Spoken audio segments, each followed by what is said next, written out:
Hello, hello. Welcome to the Real Health Conversations podcast. I'm your host, Holly Jean, and today I am joined by Lindsay Young. Lindsay is a certified transformational nutrition coach, and she's also a certified strength and conditioning coach. She is a business owner, she is a wife, she is a busy mom of three. So I know everyone listening to the show will relate to our conversation today. So welcome to the show, Lindsay. Thank you for having me. I'm so happy to be here. Yeah, I think I found you on Instagram. It's probably been a couple years, and I just like resonated so much with your message and your style of just saying, "Hey, we all have a busy life, but that doesn't mean it's an excuse for neglecting our health, and there is a way to make it work, and let me make that easy for you." So that's what really attracted me to you. So I'm looking forward to this conversation today because I know you'll have a lot of wisdom and nuggets for my listeners to take away. Um, I want to hear a little bit about your story because, from what I gather, you didn't have it all figured out all the time. So, why don't you? How did you get here? Yeah, I think it's funny that a lot of us in the health field often like the career that we're in now is a result of the path that we've taken with our own health, right?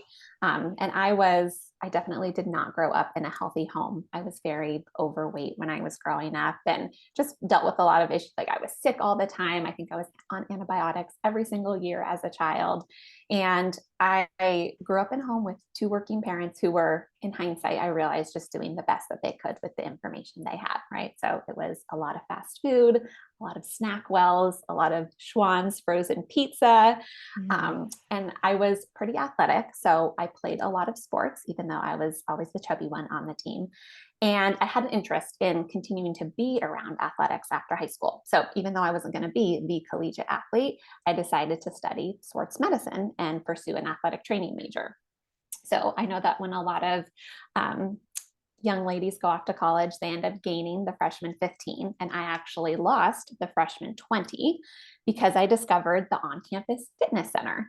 So I became obsessed with working out and I started learning about nutrition through the lens of kind of manipulation, right? Through calories and macros. And I was just so fascinated by the changes that I was seeing in my own body. And throughout the course of college, I ended up losing 40 pounds and just kind of turning into a completely different person. And I was just so fascinated at how you could use exercise and nutrition as this tool to kind of transform yourself. I ended up becoming the manager of our on campus gym and I started doing personal training. So I decided that, by the time I was graduating, I was kind of tired of standing on the sideline of sporting events and waiting for people to get hurt, which is what you do as an athletic trainer.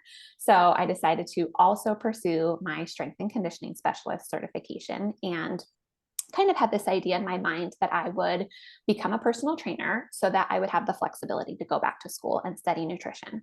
But at that time, as I'm looking into nutrition programs, it's all, this is like 2006. So it's really like your options are to become an RD and work in a hospital, which didn't appeal to me at all. So I ended up moving to Southern California from Washington and had a really good personal training practice going. I was, making six figures in my early 20s and just had a wonderful clientele and just a heart to really help people with their health. But I was realizing that in the 2 to 3 hours a week that I was spending with people at the gym, it just wasn't enough. Like exercise is such a small piece of the goals that they wanted to pursue, which were weight loss and better energy. And, these moms that wanted to show up to be, shining examples for their kids. And I just wasn't doing it in 2 to 3 hours a week. So fast forward a handful of years and I've gotten married. I am pregnant with my second child. And when I had my first, he's almost 15 now, we had a really rough start to our breastfeeding experience because he was tongue tied. So, as I'm getting ready to have this second chance with my daughter, I was rabbit holing into all these different areas of research. I'm taking breastfeeding classes and I kind of stumbled onto this idea of breastfeeding nutrition, which had like never occurred to me that that was a thing, that you might eat a certain way for the health of your baby. So, I ended up kind of getting into the paleo diet, Weston A. Price, and I was like all in. My mind was blown. And Leighton was born. And for the first time in my life, I began to see food as like actual nourishment instead of this manipulative tool that I could use to help people look better. And when I really focused on healing and nutrient density, like everything changed for me and my personal health. And I was able to get way better physical results with a lot less time in the gym when I focused on truly getting healthy. Like I kind of accidentally got that body that I'd always wanted. And I didn't feel like it was requiring so much willpower and white knuckling, right? Where I truly felt like I was healthy from the inside out. So then 2013, I was obsessively listening to the Underground Wellness podcast. I don't know if you ever listened to that with Sean Croxton. And he had Cynthia Pasquale on as a guest, and she is the founder of the Institute of Transformational Nutrition. So when I heard in her interview and her talking about that her nutrition school studied not only just the science of nutrition, but the psychology behind it and the spirituality behind it, I was like, okay, I am all in. This is what I really want to learn and how I think I can truly help people. So after I graduated from ITN, I started taking nutrition clients on at the gym that I was working at. And then kind of slowly, I mean, my reach is only so big there, right, at the gym. So I started taking clients on privately in my own business and dropping personal training days one at a time. And then in early 2019, made that leap to fully step away from personal training and go full time into my nutrition business. That is so awesome. There are so many things that you're saying, like I really resonate with, because I think a lot of my story is very similar to yours. And when I was living in California, I worked at a gym also, but I was on the nutrition side. But my experience there was like as you were saying, like exercise is only part of the puzzle piece, right? Nutrition, the nutrition part of it is so much more to it, right? And once you start like feeding your body right and nourishing your body right, you see the results quicker and better on the fitness side. But so much of the fitness mentality around nutrition is protein shakes and meal supplements and macros and stuff, and it's about fitting in a box and not necessarily about nourishment. um, and I think that was a really difficult thing for like my clients at the gym to grasp, where there's like they'd come in and be like, I just can't lose this last 10 pounds. I've been coming to this gym for 2 years and I just can't lose this last 10 pounds. And it's like, well, let's talk about your digestion. What? No, I don't want to talk about digestion. So that's really great that you are able to kind of bridge that gap and help people see that's like, okay, we need to do a mindset shift here if you really want to see the results that you're looking for, because you're only seeing part of the puzzle. Yeah, absolutely. Yeah, very cool. Yeah, and for me, like I did when I was younger, I did as an athlete too, but never into nutrition. And I discovered Atkins, but it wasn't until I was pregnant when I with my first son that I discovered Weston A. Price as well. And we did the baby led weaning, and some of his foods are like salmon roe and steak. Yeah. People are like, why aren't you giving your baby like rice cereal? I So know. I mean, my little ones, I think their first food was raw liver. yeah. And my friends thought I was absolutely nuts. Uh-huh. But Uh-huh. Hey, yeah, it but is. like my kids never got sick. Yeah, yeah, and it is. I mean, it is a big mindset shift that people that you walk them through, right? And not just looking at like food and exercise as these. I just think of it as like a manipulative tool. That's what I thought it was. Like Mhm.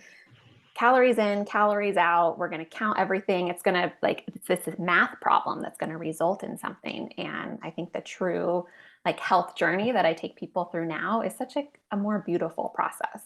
Yeah, yeah. And I mean, there are still ways like you can pull levers and you can tweak things and fine tune, but you have to get those foundations right first. And I think that's where like I'm seeing a shift now, like in our industry, kind of going back to that, where people really do want to get back to nurturing and looking at the body as a whole, like the spiritual, mental, physical, nutritional, like it all plays a role. And I'm really glad to see kind of the trend picking up momentum in that area. Are you Yeah, seeing that too where you are? for sure. Absolutely. Yeah. Okay, good. Then your position's just right for your business.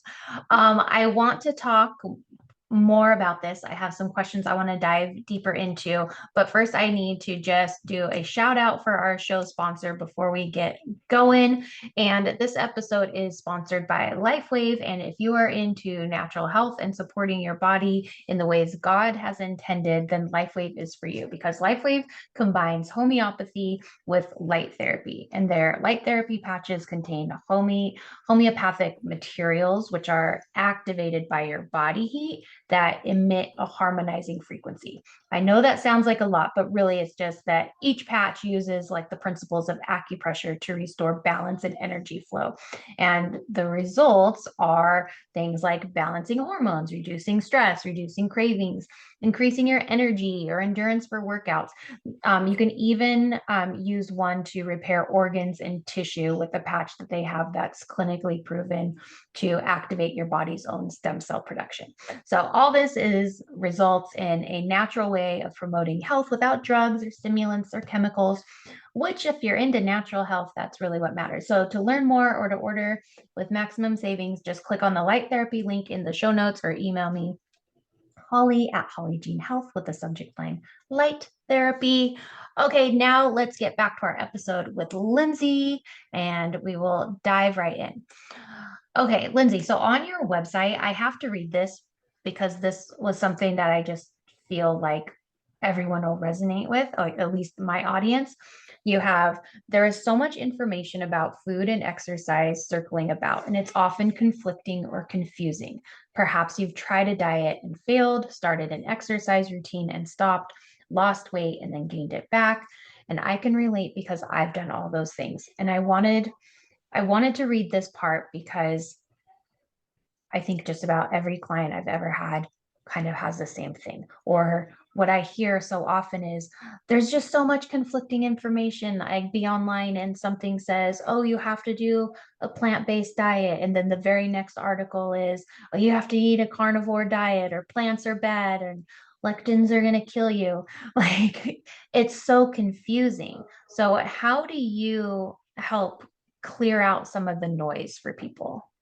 Yeah, and that it's funny. I was on a call earlier this week with a brand new client who, I mean, said the exact same thing. And she said, she gave me this list of things that she tried. And I said, did you do any of these for an extended period of time? She was like, no, I tried them all for about 3 days and then got scared that I was doing the wrong thing and then went back to eating frozen pizza. So I think one of the ways that a very realistic way that I like to work with my clients is to first look at the habits they currently have and the way they're currently eating. And maybe I have an idea in my mind of where I'd like to take them. But when we look at the way that habit change actually happens, I like to take my clients where they currently are and figure out what's the easiest way that we can help encourage health promoting changes with where they are right now, right? Like I know, people will come to me and say like, Tom Brady doesn't eat tomatoes. Should I not be eating tomatoes too?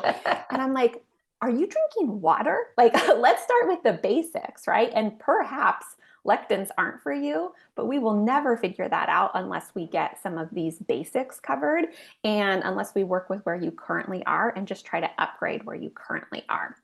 So a lot of times with my clients, I'll have them, like keep a food journal for a few days so I can see, I'll ask questions around, okay, where do you grocery shop? What do you currently have for breakfast, lunch, and dinner? What did your diet look like last week? So that, I mean, yeah, there is potentially a lot of different ways we could take them with their health because as you know, it's not, I mean, there are benefits to all of these diets that are out there and all of these philosophies, and they are for some people, but we'll never know if we try to like dive in and make this huge, transformative, unrealistic, sweeping change all at once.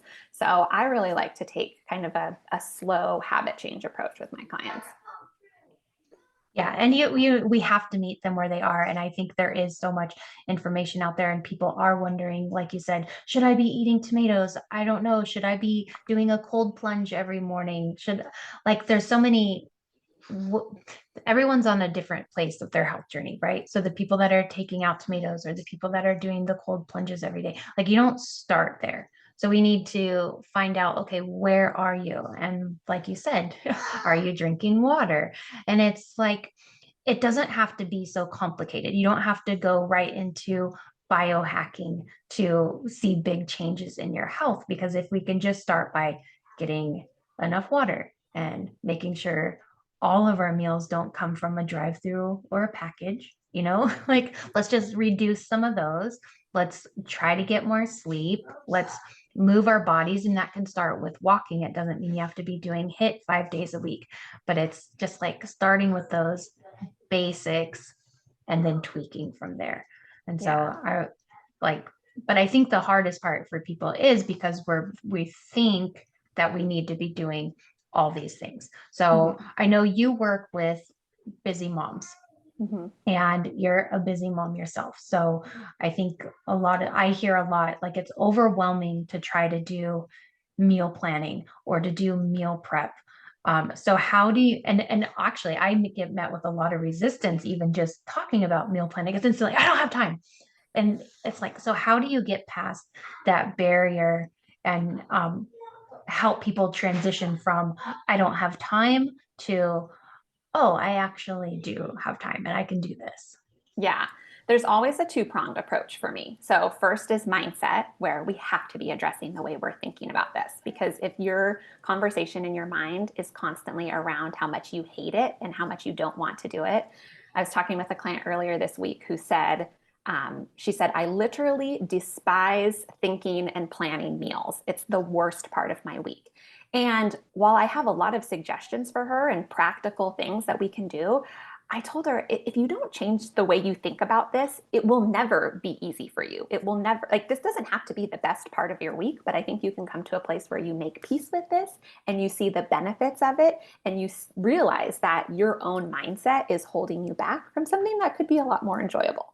So I always address the mindset piece. And especially when it comes to meal planning, I totally get that. Every week it requires, I've got good systems in place to make it easy, but it takes effort every single week. So I think getting to a place with your mindset where you are truly appreciating the benefits and you see, yes, this is going to take some investment of my time and my energy and my resources. But what I get on the other side of that far outweighs the investment that I make. So I always am kind of pumping up the mindset part as well. And then I look at systems and how do we make it easy. So when it comes to something like meal planning, getting to know my clients and figuring out, okay, like where are we starting with you? Like, if the idea of planning on Monday what you're going to be eating for dinner on Saturday night is just makes you want to, throw everything out the window, can we start with 3 days, right? Can we plan 2 dinners that you're making and then you've got leftovers, and maybe one meal out? So I always try to like reverse engineer and start in the most simple place possible, and then really help my clients come up with systems, because when you have systems in place, then you're not having to constantly, like, it's such a smaller energy investment when, like Thursday night is on the calendar when you always sit down to take inventory of your fridge, right? So just kind of helping them come up with ways that where we've got less resistance and we can make those decisions easier. Yeah, I mean, decision fatigue, that's real. Like the less decisions we have to make, especially as moms, like, because I know I'm not the only one who is the calendar for my kids and my husband and myself, and juggling all the plates and all the balls. And so if I have to put too much time and thinking into meal planning, that is that is a turnoff. So yeah, having a system and a way to say, okay, this is easy, I can fit it in. It doesn't have to be like this giant chore. That's great. And we can do the same thing for exercise. Like so people have the mindset that, oh, meal planning is difficult. They also could have this mindset that I don't like working out. I hate going to the gym. And so, do you have the same kind of methods with helping someone make that shift about exercise too? Because I find a lot of people have just negative emotions to exercise because we've been brought up to think of exercise as strictly something we do for weight loss. Yes, absolutely. And yes, kind of same approach, right? Where before I'm encouraging someone to get to the gym, we're talking about the benefits of it, right? And there are a million reasons why we should work out that have nothing to do with weight loss. So I think once you begin to appreciate that, depending on, the age and stage of life, like I have some clients who come to me and they're really concerned about bone density because they're seeing, they're at that stage of life where that's a real scare for them. So if we're focusing on like the benefits of bone strengthening with exercise, they're so much more likely to get past that resistance that they're facing. So, we're talking about the benefits of it. And then I think when you, like, I know for some of my clients, when they wake up in the morning and the alarm goes off, their unconscious brain is thinking about the 10 things they have to do before they can do their workout, right? Like they have to choose what they're going to do for a workout. They have to put their workout clothes on. They have to get their water bottle. They have to choose a playlist. Like there are all of these things. So I try to walk with them through as many of those steps as we can and setting them up for success so that when that time comes, right, they've planned that time in their calendar, whether it's in the morning or some other time in the day, there's the least amount of resistance as possible. They know what they're going to do with that time. They know, what, like the workout clothes are lined out, the water bottle is ready so that their brain just doesn't have quite as many things that's causing resistance. And I always start people out super low. The way I've seen habit change actually work is when we're consistent with the small things, because I think a lot of our resistance to change has to do with our belief in ourselves and just not quite grasping that identity. If you have this mindset in the past of exercise just being a weight loss tool and you don't want to be part of that diet mentality, you're never going to really believe that you're a person who exercises because there's that resistance there. So I think when we are working on the mindset piece and then we're making small efforts and building up evidence in our mind that yes, I am someone who exercises, going for a 5-minute walk totally counts. So, if I have a client who's like, I think I need to go to the gym 3 days a week to get results, but I just don't want to, and I can't, and all of these things are coming up. I'm like, what about a 10-minute walk every day? Can you do that? And they'll say, like, that's not going to do anything. But it's crazy how just the consistency and showing yourself evidence that you can stick with something in a small amount then allows you to build on top of that. I think we sometimes neglect the confidence building piece and how important that is. And just so many of the women I work with, and this was me too, spent so many years making promises to myself and breaking them and not being someone who could follow through. And so building that trust and that confidence in yourself, like when we can do that at the foundation, you can build anything on top of that if that trust and that confidence is there. And we do that with just repetitive, small commitments that you make and then you keep. Yeah, I'm so glad you talked about breaking promises to ourselves, because as you were talking, I was thinking about that, because the promises we make ourselves are the easiest ones to break, right? But that does tell our brain that we're someone that can't keep our promises, or we're someone who doesn't show up for ourselves. And so every time we think, okay, I'm going to start this new diet or I'm going to start exercising, our brain subconsciously knows, no, we're not. And it kind of like keeps us stuck. You mentioned habits, and I do want to talk about habits. I have an article here that I want to bring up, but I kind of want to back up a little bit because we talked about how you don't need to start with the biohacking tools and stuff, but there is actually one caveat and something that I think is really helpful to a lot of people. And I know you've been exploring or experimenting with continual glucose monitors, right? Yeah. There is this article here that it's asking, is continuous glucose monitoring the new weight loss hack?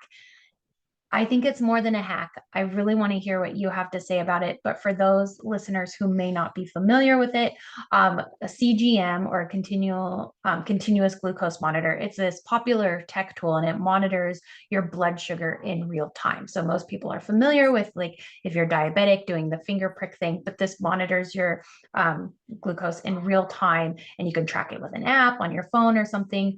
So aside from just being helpful with people with managing diabetes or pre-diabetes, the general consumer population is now able to access these. And so I want to hear about one, like why you decided to start using one, and what have you been seeing? Yes. So the cool thing about CGMs is that I'm able to see with my clients what I've been working with them on for years, right? I've always been concerned with blood sugar. Whenever someone comes to work with me, the first thing we focus on is nutrient density, very quickly followed by eating to balance blood sugar. So CGMs are awesome because they give us this really great tool for gathering data. And the information and education is awesome because that often drives behavior change. And that's what we truly want, right? Like it's one thing to just have all that information and I can give someone education about why balancing blood sugar is important and the benefits that they're going to see and how we do that.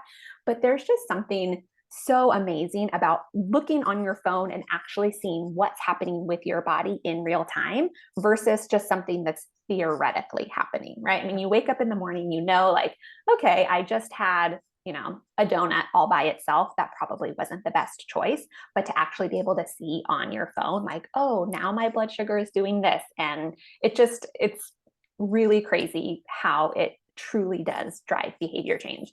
And I know for myself, I've been experimenting with them because I have found it to be such a beneficial tool with clients. So I want to know what it's like, right? I need to be able to walk them through it. And like I thought in my brain, I thought I would do a lot more experimenting to see the blood sugar spikes and crashes. But once I actually have the app and have the monitor on, I so desperately like I see that daily score, I see the meal score. Like I don't want to get a bad score. I actually like want to eat in a way that's going to balance blood sugar. So I've just seen for myself that it's been this really cool behavior change tool. And I mean, when we look at blood sugar, when I'm educating my clients on it, I mean, no matter what health issue you're dealing with, like blood sugar is going to play a role in your healing. So it's always what I think we want to tackle first. And it's amazing how many things just resolve themselves when we balance our blood sugar.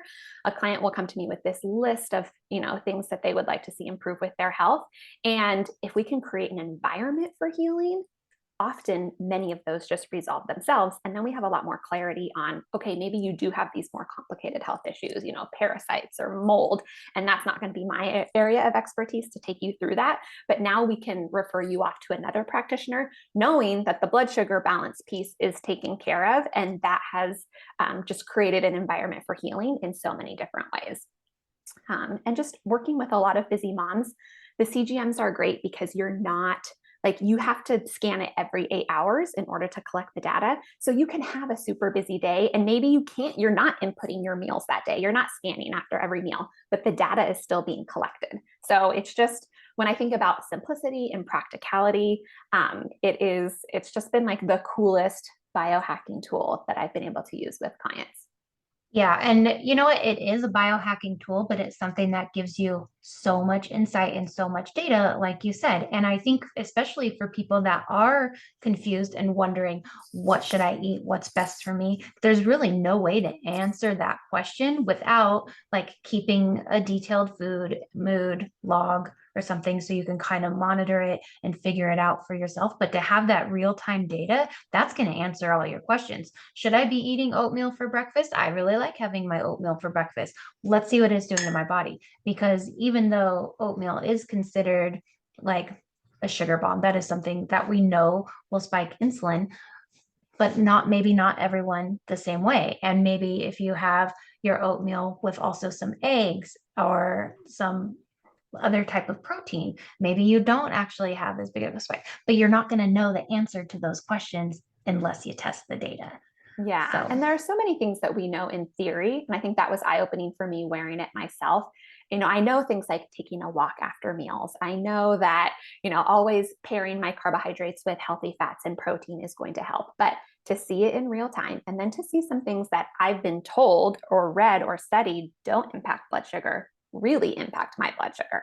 Like and I'm not a big drinker, but I went to the pool one day with girlfriends and had like a LaCroix and a shot of vodka. Like that was the drink, right? It wasn't sugary, it wasn't a margarita. And that was the biggest blood sugar spike I had that week, and by a really? lot. And I mean, I have been told that, you know, alcohol, like a clear alcohol like that by itself, right, is not going to impact blood sugar. But for me, it did. And like, there could be some reasons, various reasons why that was. Versus another time where I was out to lunch with girlfriends and had this big, beautiful salad with chicken and egg and avocado and had a glass of wine at the end of that lunch, and my blood sugar was completely steady.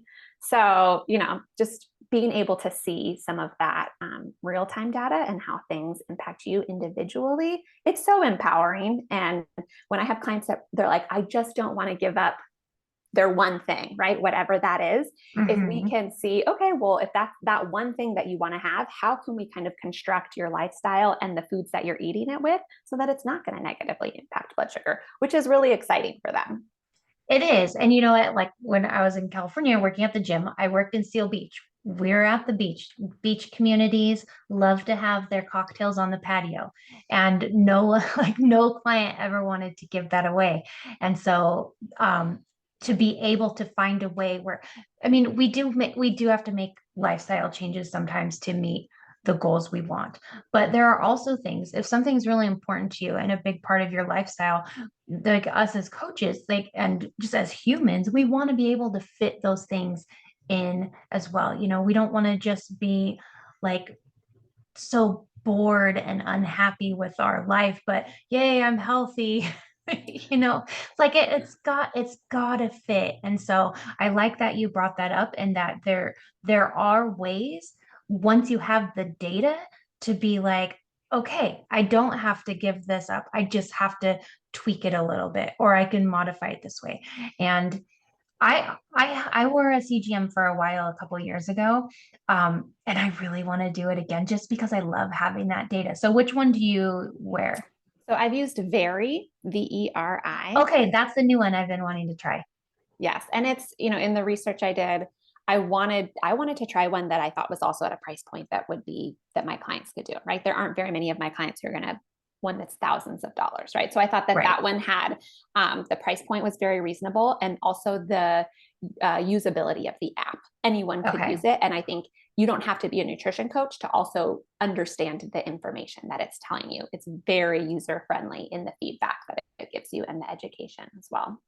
Very is very user friendly. It is. Yeah, I tried the NutriSense one like when it came out. Like this was like early 2020, I think. Okay. And so yeah, I've been seeing the very one, and I get their emails, and I love the way they communicate the Mm-hmm. data as well. So okay, I know this show's not sponsored by them, where I'm not an affiliate, but I'm gonna plug it because I do want to try that. And it's so great to be able to use those tools, because you're right, like we can tell people what they should do. We can make recommendations, but for them to actually see it and know for themselves, I think is incredibly powerful and empowering, because really that's the goal. Like my end goal with working with people is like, I don't want them to always have to work with a coach. I want you to know how to listen to your body and understand your body and make tweaks along the way as necessary. And you know what? That's actually, I didn't mean to transition, but this is going to actually transition us here. So our diet and exercise program, it works for us until it doesn't, right? Like we can have something that's always worked, and it's just the always the way we've done things, and it's been fine. And then as we age, as lifestyle factors change, sometimes what we've always been doing doesn't work anymore, and we have to now go back into that figuring out what works for us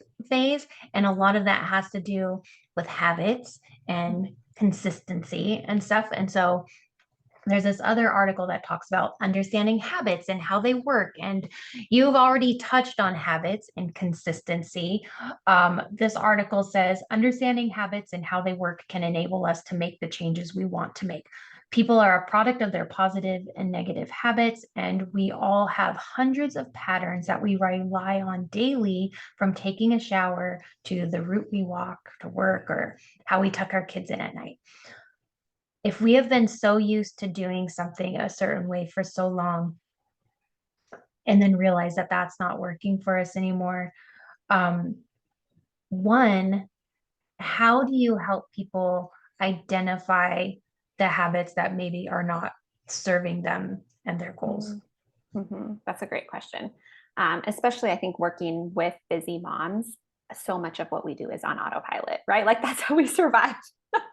Because we have to automate so many things. We just don't have the bandwidth to be every single decision being totally conscious and in our present mind.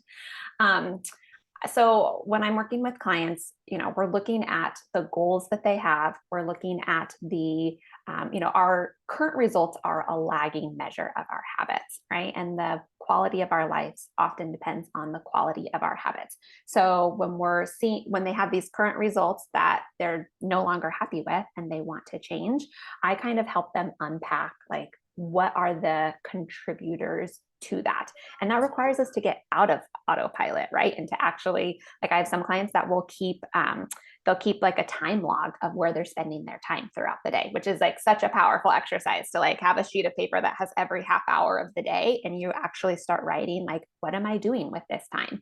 Or if maybe you have felt like your nutrition is really dialed in and it's not something you have just been relying on your habits and systems, keeping a food journal for a few days, right? We've got to kind of assess like what are the actions that are currently contributing to your results.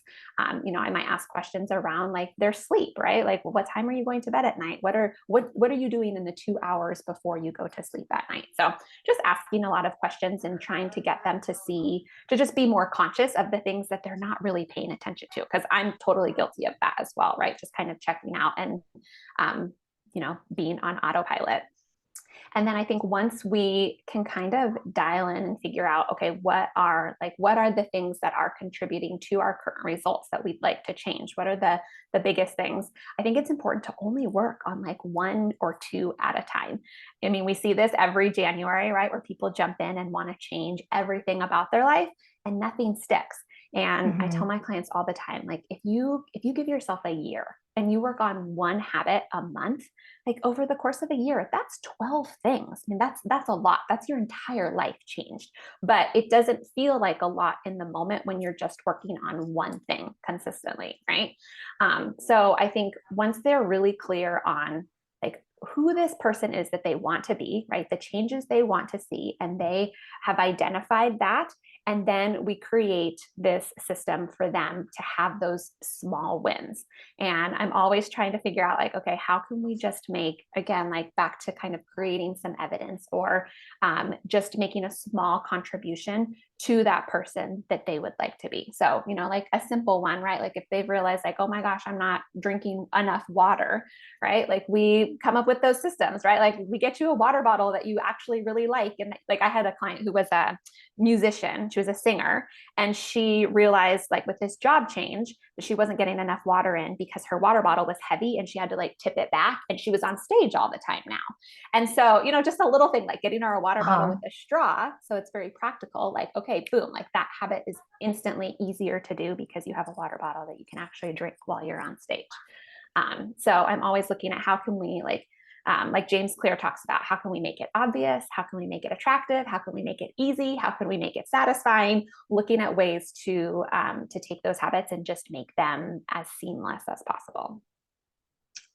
That was so powerful. And as you're talking, I'm thinking we are heading into the holidays right now, where I know people are thinking, one, how they're going to get through it and to be able to spend time with their families and enjoying the foods they like and the parties.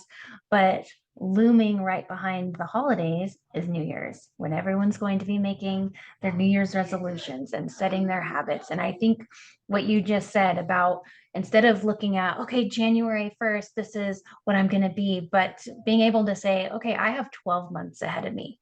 Like, who do I want to be and what can I focus on in each of those months, where next year, come January, I'm not looking back and saying, what happened this year? Like, I'm still in the same place. Like, I think if anything comes out of this episode, I think everyone can just visualize, okay, taking 12 months and focusing on one habit for each month. Like that sounds like something everyone can do, right? And like you said, the power of doing that, that's life changing. That's 12 months of working towards the person that you want to be. Yeah. And we tell ourselves that if it's not sensational, it's not attractive, it's not sexy if it's not like extreme, right? Right. But I think the funny thing is that the small things that really make an impact, they are just as easy to not do as they are to do, right? And we think Yes. that they're too inconsequential or too unimportant. But those are the things that really have a compound effect, both in a positive way and in a negative way, right? The things we're like, that's not a big deal. That's not a big deal. That's not a big deal. And then 3 months later, we're wondering why we're in this place with our health, because there have been all these small things that we think we've gotten away with. Mm-hmm. And I know for me, one of the biggest mindset shifts I've made is kind of one of my mantras is like, you don't get away with anything. And not to mean that we have to be perfect all the time. But if I have this mindset of you don't get away with anything, then it puts more importance on every decision that I make. And I don't get caught in this mindset of like letting the little things go and letting that compound. I'm totally going to have, days where I'm not dialed in with my nutrition, but I'm not fooling myself into thinking that there isn't a consequence for that. So. So how do you, like, I really like that. So how do you walk that fine line of understanding, okay, there, I may be able to make certain decisions that might not be working me towards my goals. There is a consequence for that, but how do we also not get stuck in that where we take it really negative and thinking, oh, this food is bad. Oh, this is bad for me. I can't do that. So how's that fine line work? Yeah, I get your question. And so one thing that I've really embraced is that food is not good or bad, right? We assign morality to food. Food has no morality. So I Right. no longer think that way, that there are good foods and bad foods. But I know for me, kind of I know what my goals are. I know kind of this path forward for me. And one thing that's really helped me live in balance is not having these huge swings, right? Because I think that that's like when we go totally off the rails, then we come back and we think that we have to go in an extreme way to bring ourselves back, right? And that's where we get a lot of this yo-yoing. So, like for example, my daughter and I went to Nashville last week, and I like ate all the things. I mean, but I had for me, like I was still gluten free. I didn't start the day with a donut. Like I always had protein first. Like there were things in place that systems, I guess, that I keep in place that allow me to indulge, but not swing so far one way that it causes this big ripple effect. So, like I tell my clients all the time to just really protect the first third of their day. And so for me, that's very important. If I like the first third of my day, if it has hydration, if it has movement, if it has a savory meal, then I know that that sets me up for success where I can have some ice cream later. I can have a paleo donut with my daughter at this, fun place in Nashville. And I know that the impact of that is going to be so much smaller because I've had these other systems in place. So I guess that's one way that I help my clients is to, really like figure out the things that mean a lot to you, right? That matter. Like have your food earn its way in. Like have it mean something, right? So we've got the holidays coming up, we've got Thanksgiving coming up. Like what's the thing that is going to make you, like if your grandmother's homemade apple pie is like the thing that's going to make you feel like you truly were there and enjoyed the day. Like, okay, you're still like, can we have a small, like, do we have to have a slice that's the size of our head? No, like we can have a small piece of that. We can make sure that we had protein and vegetables first. So just kind of, I think, coming up with ways that we can prioritize without feeling like we've got to have everything. I don't know if that makes sense. Yeah. And I like the way you said that our food has to earn the way in. It's like dating. Like, is this guy worthy dating? Like, yeah, he's like the bad boy. He might be kind of sexy, but I know he's gonna break my heart later. So look at food that way. Yeah, Like, yeah. And are and you worthy of me and my body? yes. And like kind of back to blood sugar balance, like I'm always working on that with my clients. And so when we look at the foods that impact blood sugar, right, it's going to alcohol for a lot of people, like refined carbohydrates, sugar. So I tell my clients when you go somewhere, like when you go to a party, you're not going to bring like 5 guests with you, right? You're going to bring your plus one. That's like a respectable amount of people to bring to the gathering. So same thing when you go out to eat, when you go to an upcoming holiday party, like what's your plus one? What's the thing that has earned its way in that's going to impact blood sugar?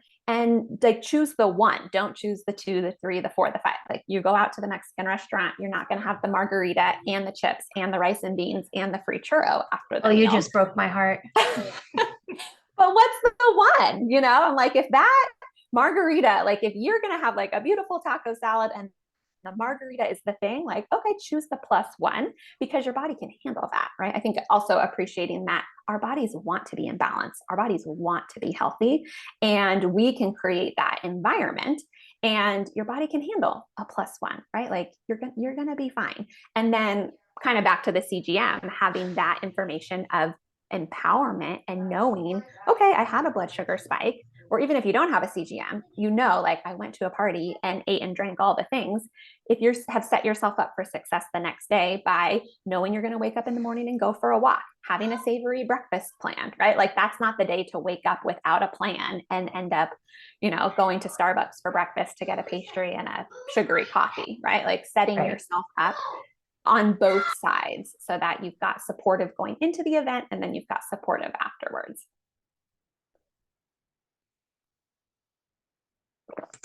Sorry, I muted myself to yell at my children. I just want to say, like, the CGM is so cool, but for it is, even though they are affordable, they are still a little bit pricey. So if you are someone who really does want to explore this route of checking out your blood sugar, there are ways that you can do it with a traditional glucose monitor but it does involve pricking your fingers. So if you have a fear of needles, that might not be the way for you, but there are ways that you can check your blood sugar at certain intervals throughout the day and still get this data. So please, if this is something that interests you, don't feel like you have to have this device because there are still ways of getting this information. An easy search on the internet will show you how to do that, but like in the morning, before meals, after meals, because you're looking for patterns and you're looking for spikes. So um, I just want people to be encouraged if that is something you want to explore, that there are ways to do it.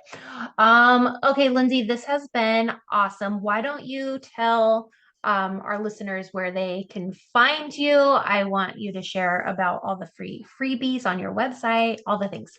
Yes. Well, thank you for having me. This has been such a fun way to start my day. So my website is lindsayliveswell.com, and that's Lindsay with an AY. On my website, I have, we've been talking a lot about habits. I have a 7 daily health habits guide that is not your normal. It's a kind of a step above, right? It's not just your normal, like take a walk every, 10,000 steps a day, drink your water. So it's kind of next level if you're ready to tackle some habits that are really going to take you from a place where you're burnt out and tired and feel like your metabolism is sluggish and kind of take you to that breakthrough. I also have free meal plans on my website. I have seasonal meal plans every 3 months that I release that are a big hit amongst my clients and followers. We've talked a lot about busy moms, and I am always trying to create tools that can make their execution easier. So having 4 weeks of meal plans that, breakfast, lunch, dinner, that are going to be blood sugar balancing, are going to have enough protein and fiber, and you're not having to think about it, I think is a huge tool. And I have a lot of clients that get those meal plans every season, and they are 4 weeks of meal plans and they just rotate through them. And then by the end of that season, they're ready for something fresh that's more seasonal, and then they jump into the next one. And then my Instagram is lindsay.lives.well. And again, that's Lindsay with an AY. And that's the social media place I hang out on most.